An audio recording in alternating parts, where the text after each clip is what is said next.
ಕಾಲು ಎಡವಿ ಗಾಯ ಆಗ್ಬಿಟ್ರೆ ಅದು ಸಣ್ಣದಾಗಿದ್ದಾಗಿಲೇ ಔಷಧಿ ಹಾಕಿ ವಾಸಿ ಮಾಡ್ಬಿಡ್ಬೇಕು ಕಲ್ಲ.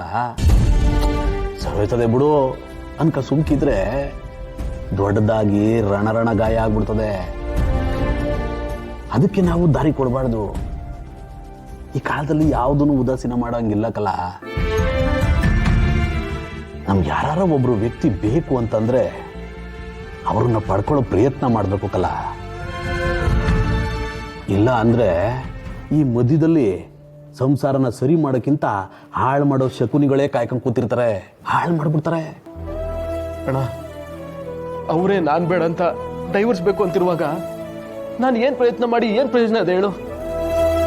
ಸಂಬಂಧ ಅನ್ನೋದು ಒಬ್ಬರಿಂದ ಆಗೋದಲ್ಲ ಅಲ್ವೇ?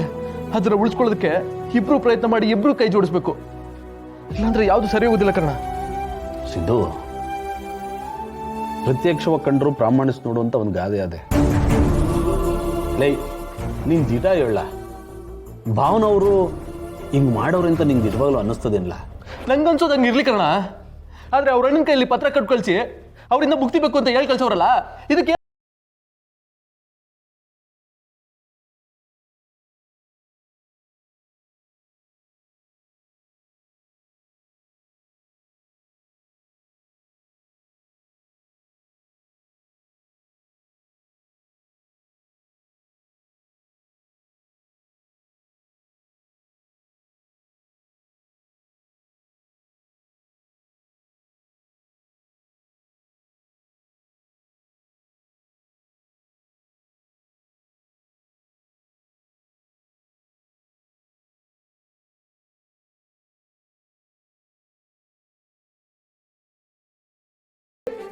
ಇದನ್ನೆಲ್ಲ ತಗೊಳಕ್ ಆಯ್ತಲ್ಲ ಕಣ. ನಿಂಗೆ ಇದಕ್ಕೆಲ್ಲ ಉತ್ತರ ಬೇಕು ಅಂತಂದ್ರೆ ನೇರವಾಗಿ ಭಾವನವ್ರಿಗೆ ಫೋನ್ ಮಾಡಿ ಮಾತಾಡಬೇಕು. ಅವ್ರಿಗೆ ಅವ್ರ ಅಣ್ಣನ ಮನೇಲಿ ಅವ್ರೆ, ಏನ್ ಮನೆಗೆ ನಾನು ಬರೋದಿಲ್ಲ ಕಣ. ಲೇ ದಡ್ಡ, ಅವ್ರ ಮನೆಗೆ ಯಾಕೆ ಹೋಗೋದು? ಆಚೆಗೆಲ್ಲರ ಕರೆಸಿ ಮಾತಾಡುಮ. ಅಷ್ಟು ಆಗ್ಲಿಲ್ಲ ಅಂತಂದ್ರೆ ಫೋನಲ್ಲಿ ಮಾತಾಡಿದ್ರಾಯ್ತು, ಯಾಕೆ ತಲೆ ಕೆಡಿಸ್ಕೊಂಡಿಯೇ?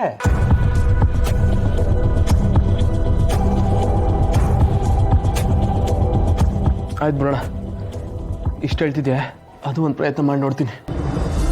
ಅದೇನಾದದ್ದು ನೋಡಮ್ಮ. ತಪ್ಪೇನಿಲ್ಲ ಕಲ ಸಿದ್ದು. ಯಾರನ್ನೇ ಆಗ್ಲಿ ಕಳ್ಕಂಡ ಮೇಲೆ ಕೊರಗಿದ್ರೆ ಸಿಕ್ಕುದಿಲ್ಲ ಕಲ. ಕಾಲ ನಮ್ಮ ಕೈಲಿ ಇದ್ದಾಗಲೇ ನಮ್ದು ಅನ್ನೋದನ್ನ ಉಳಿಸ್ಕೊಬಿಡ್ಬೇಕು. ಇಲ್ಲ ಅಂದ್ರೆ ಕೈ ತಪ್ಪೋಯ್ತದೆ.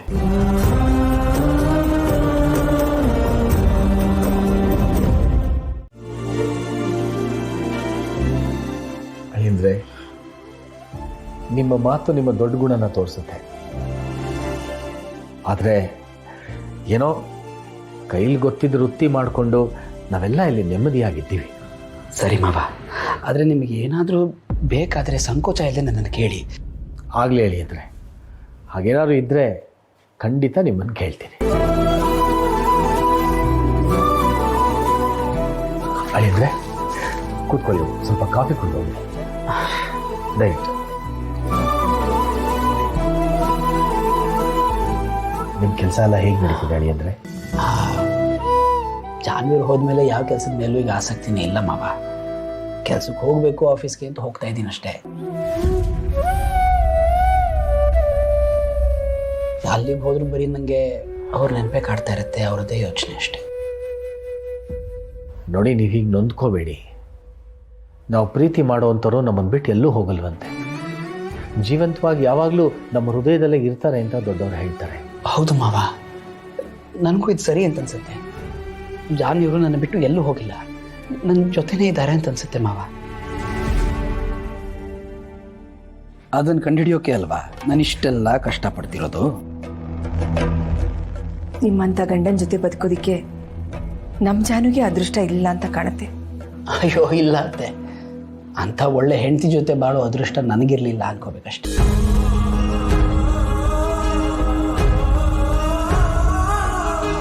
ಒಂದು ನಿಮಿಷ ಬರ್ತೀನಿ.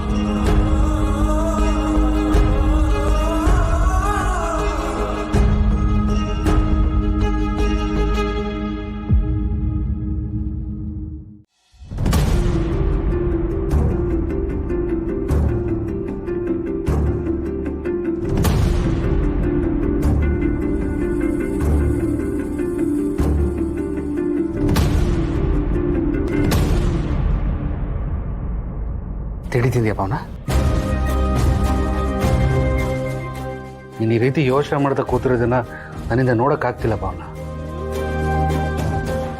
ಜೀವನದಲ್ಲಿ ಏಳು ಬೀಳುಗಳು ಸಹಜ. ಗಂಡನ ಮನೆ ಬಿಟ್ಟು ಬಂದ ಮೇಲೆ ಜೀವನನೇ ಮುಗಿದೋಗ್ಬಿಡುತ್ತಾ? 1000 ದಾರಿ ಇರುತ್ತೆ.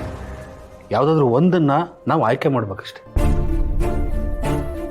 ಅಣ್ಣ, ನಾನೀಗಿರೋ ಪರಿಸ್ಥಿತಿನಲ್ಲಿ ನನಗೇನು ಮಾಡಬೇಕು ಅಂತಾನೆ ಗೊತ್ತಾಗ್ತಿಲ್ಲ. ಅಲ್ಲಿಂದ ಇಲ್ಲಿಗೆ ಬಂದು ನಿನಗೆ ಭಾರ ಆಗ್ತಿದ್ದೀನಿ ಅಂತ ಅನ್ನಿಸ್ತಿದೆ. ಅಲ್ಲಿಂದ ಅಪ್ಪ ಅಮ್ಮನ ಮನೆಗೆ ಹೋಗೋಣ ಅಂದರೆ ಅವ್ರಿಗಾಗಲೇ ಎಷ್ಟೊಂದು ನೋವಲ್ಲಿದ್ದಾರೆ.